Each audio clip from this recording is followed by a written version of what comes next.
Ang bangis ng mandirigmang si Kuray.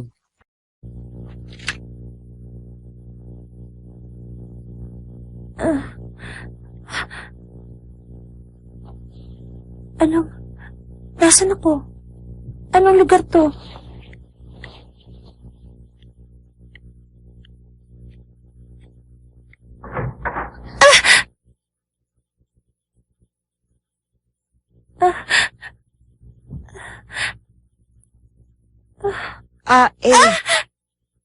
Hehehe. Sino ka? Pasensya ka na. Hindi ko naman alam na matatakot ka eh. Eto ng mga damit mo. Malinis na. Maraming salamat. Sila ang mga tumukot sa akin. Ayoko naman talagang gawin yun eh, lalo na yung saktan ka. Kaya lang, kailangan naming sumunod sa bawat utos ni Kuray. Kuray? Tsaka, yun nga palang mga kaibigan mong naiwan, mabubuhay silang lahat. Ikaw yung nagligtas sa kanila?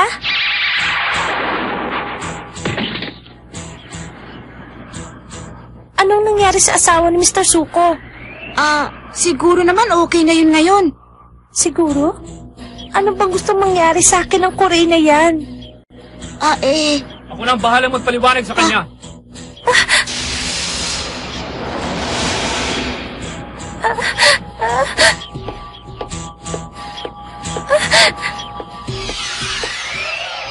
Ako, si Kuray. Prinsesa!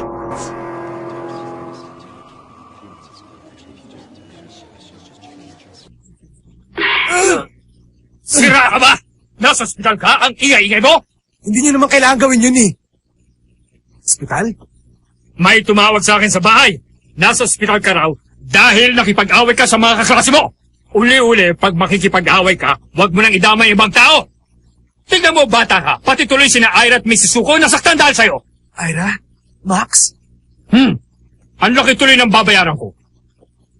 Wala pa ring malay si Mrs. Suko. Pero sabi ng doktor, ligtas na raw siya. Kailangan na lamang niya magpahinga. Teka nga pala, nasaan ang prinsesa ko? Dinukubi na si Ana. Anong sabi mo? Ito ang palasyo ng aking ama sa gitna ng kagubatan. Ilan lamang ang nakakaalam ng lugar na ito. Ngumiti ka naman, Ana. Sayang ang ganda mo. Ipagpamanin mo ang nangyari kanina. Yung babaeng sinasabi mo. Ligtas na siya at nagpapahinga. Huwag kang mag-alala. Walang nangyaring masama sa mga kaibigan mo dahil hindi ko ito pinahintulutan. Salamat at walang nangyaring masama sa kanila. Yan si Augustus Mori, ang aking ama. Marahil ay pamilyar sa iyo ang kanyang mukha dahil siya ang kilalang pinuno ng Mori Foundation. Naalala ko na. Madalas ko siyang makita sa TV. Siya yung mayaman na mapagkawang gawa. Alam mo ba kung paano ang pinakamabisang paraan para kumita ng maraming pera? Gamitin mo ito sa mga masasamang paraan, sa pandaraya, pangingikil, at panlilinlang. Kung kinakailangan tapakan at durugin ang sinumang humadlang sa iyong daraanan. At minsan, kakailanganin mo rin ang pumatay. Sa ganoong paraan nakamit ng aking ama ang kanyang yaman at kapangyarihan. Ako naman ang tumatayong kanang kamay at tagapangasiwa ng lahat ng ito. Ang ibig niyang sabihin, nakapatay na sila. Huwag kang matakot sa akin, Ana. Ang mabuti pa inumin mo na muna ang iyong tsaa bago yan lumamig. Dito sa mundo ay may mga nilalang na sakim at walang kasiyahan. Ganyan ang uri ng aking ama. Buhay! Buhay na walang hanggan! Bakit pa kailangan tumanda? Bakit pa kailangan mamatay? Bakit kailangan matapos ang buhay? Hindi yun mangyayari! Sa akin! Buhay na walang hanggan! Kayamanang walang katapusan! Mga nilalang na nasa ilalim ng aking kapangyarihan! Alam ko mababaw ang kaligayahan ng aking ama. Subalit, nais ko mapagbigyan ang lahat ng kanyang kahilingan. At ikaw, Ana, ang susi ng lahat. May kapangyarihan ka magpagaling at ang susi ng buhay ng walang kamatayan ay nasa iyong mga kamay. Yan ang paniniwala ng aking ama. Hindi ko alam ang sinasabi mo. Pauwiin mo na ako.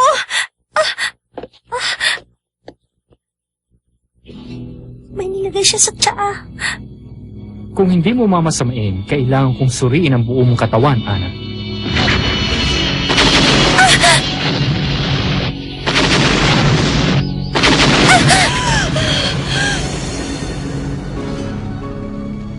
Pareho sila ng kapangyarihan ni Reka.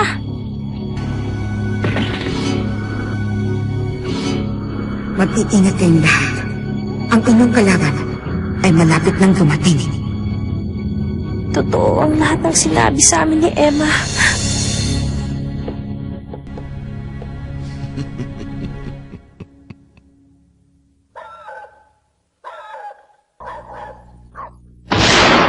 Emma Kagihoshi!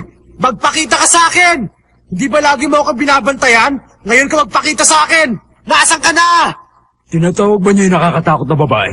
Max naman, sino pa sa akala mo? Nung una, kami ni Ira ang pinaglaban mo.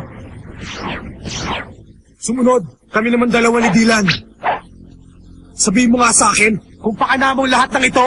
Sabihin mo! Rekha, she won't appear just because you tell her to. Yeah, she's right. And besides, that woman only brings trouble. Shut up!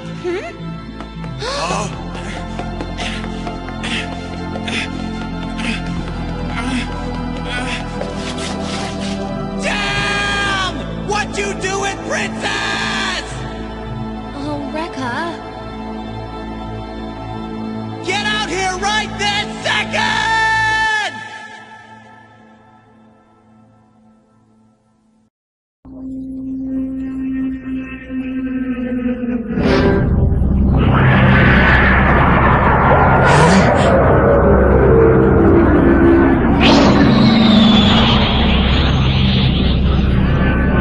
Gaya ng inaasahan, dumating kayo na.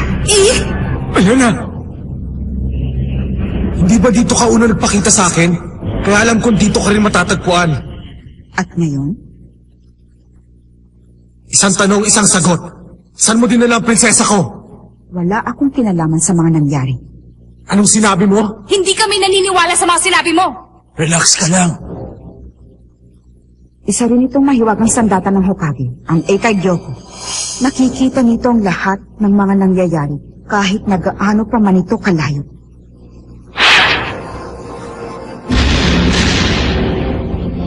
Yan ang naganap 5 oras nang nakakaraan. Prinsesa! Saan yan? Ang palasyong yan ay nasa gitna ng kagubatan. Bibihira lamang ang nakakarating dyan. Eh, sino naman ang taong yan? Pangit siguro kaya nakamaskara. Ang kanyang pangalan ay Kurei. Kure? Si anak at ang guro ninyo ay dinukot ng mga tauhan ni Kurei. Ano naman ang ginagawa nila ngayon? Sa kasamaan palad, hindi ko makita ang loob ng palasyo. Pero sigurado ko na hindi nila papatayin si Ana dahil interesado si Kurei sa kapangyarihan ni Ana na magpabaling. Saan ka pupunta, Reka? Huwag mo nang itanong dahil alam mo na ang sagot. Ililigtas ko ang aking prinsesa. Ha? Nasisiraan ka na bang talaga? Pag pumunta ka sa palasyong yun, hindi ka mananalo sa kanila. Bakit? Meron pa bang ibang paraan? Ako ang kanyang ninja. Hindi pwedeng tumangan na lang ako dito at walang gawin habang pinahihirapan nila ang aking prinsesa. Kung kinakailangan ibigay ko ang aking buhay, gagawin ko, maibalik ko lang siya. Hindi mo alam kung gaano kalakas ang kapangyarihan ni Kurei. Mamamatay ka. Reka, Aalis ako kahit ano pang mangyari. Dahil ako, ang kanyang ninja. Reka! Pag pinigilan mo ako, ikaw ang uunahin ko.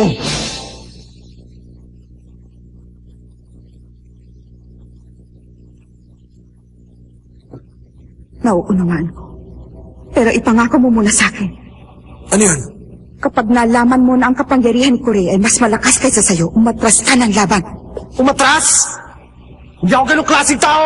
Paano pag namatay ka? Sinong maiiwan para magligtas sa kanya? Kailangan mo matutong maghintay ng tamang panahon. Yan ang ibig sabihin ng nin sa salitang ninja, ang maghintay. Alam ko, Emma. Maraming salamat sa payo mo.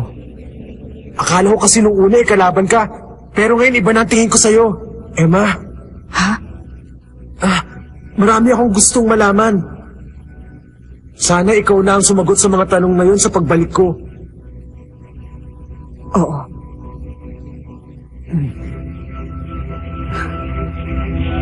Sige!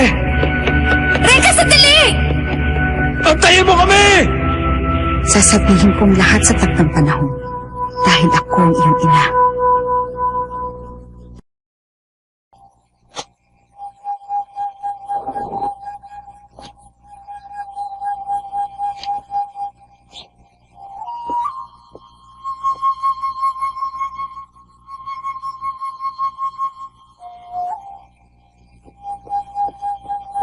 Ang baduy-baduy naman ang suot mo, pare.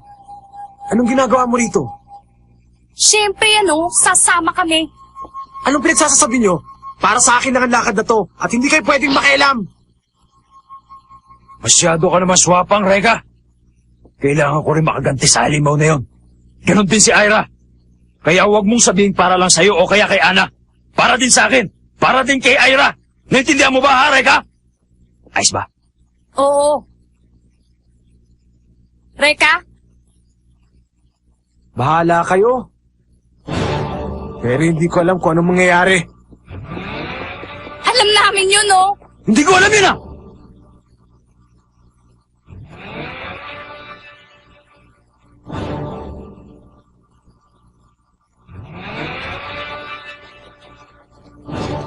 Antayin mo ako, prinsesa.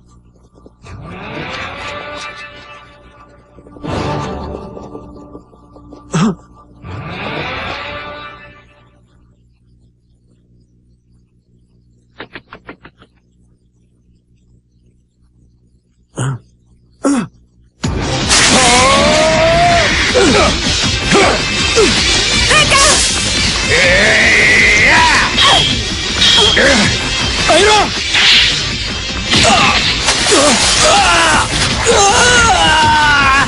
Max!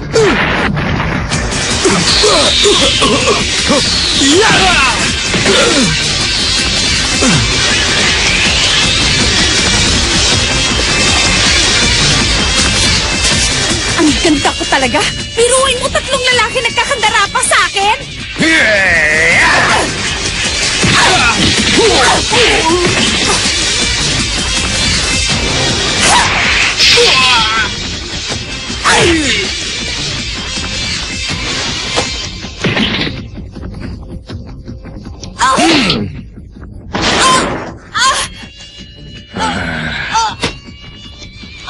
Akala mo ba hindi kita papatulan dahil babae ka?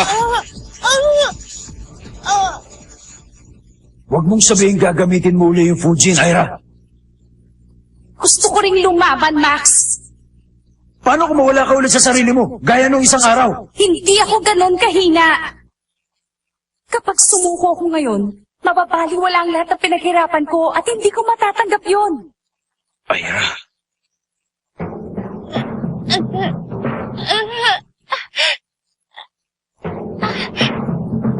Makakaya ko.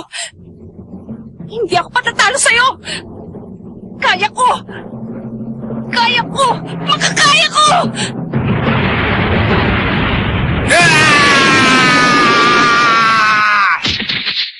Ha? Wala naman nangyari sa akin. Ha?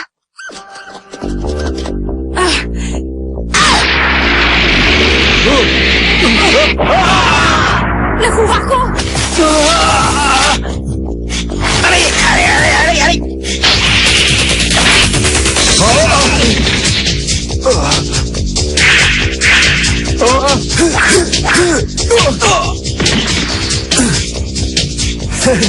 Reka!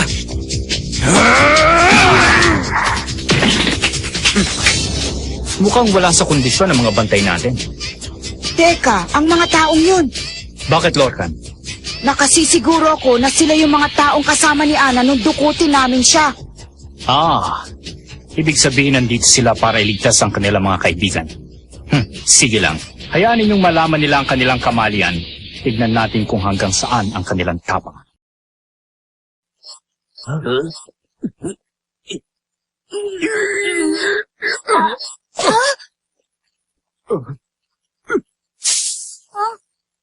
Ano nangyari sa mga yun?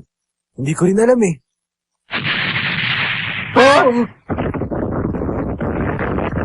Mga paputok!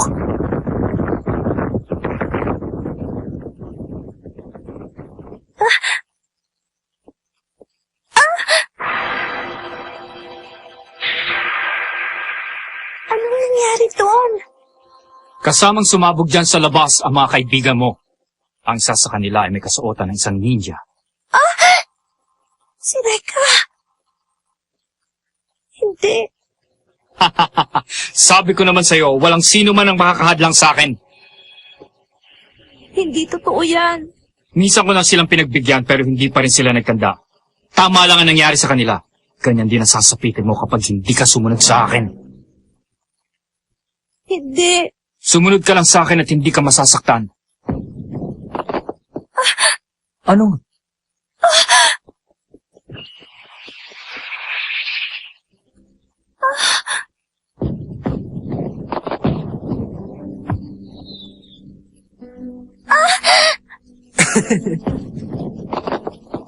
Sira ka talaga, Reka! Nagpalabas ka ba naman ng mga paputok mo eh? Ngayon alam na nila. Tapusin na natin to. Oh! Mas masaya ito kesa sa inaasahan ko.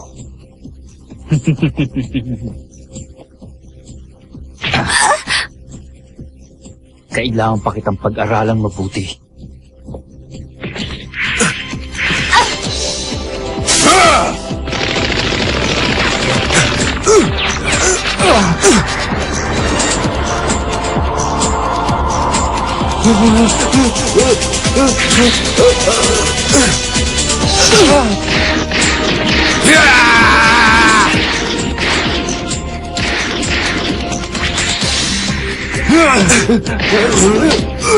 Nasaan ang prinsesa ko? Pasok na!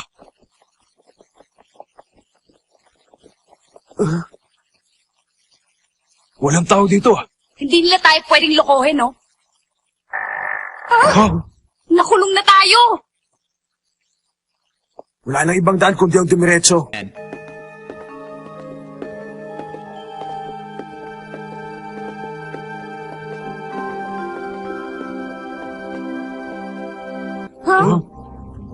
Ano yan? Eh di statwa! Alam ko yun, no? Pero, bakit naman nakaharang sa dinadaanan natin? Di bale, tayo na!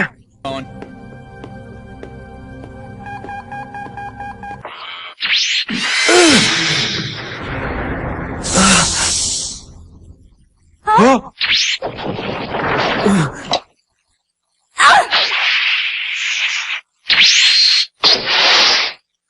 Ano ba yan? Isa pa, ha?